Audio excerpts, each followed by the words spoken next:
識字好方法。根，獨體字，像紅紅的小布根掛住的樣子。樹是木，黃節鈎是飄起的布根，配紅布根掛在黃木，風吹飄動的畫面，看到它就想毛巾、布巾，這就是根根。帽，左右結構，左邊根表與布有關，右邊帽像圓圓的帽頂，配用布巾做成圓頂帽子，帶住笑哈哈的畫面，看到它就想帽子，這就是帽帽。飛，獨體字，像大樹兩邊對齊長的樹葉，兩樹像樹幹，左右橫畫像對稱的葉子，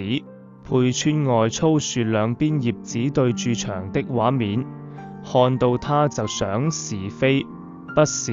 這就是飛飛。上，上下結構，上面上幫記讀音，下面根表與布製品有關，配藍藍毛巾天天掛上，每天都要用的畫面，看到它就想經常、平常，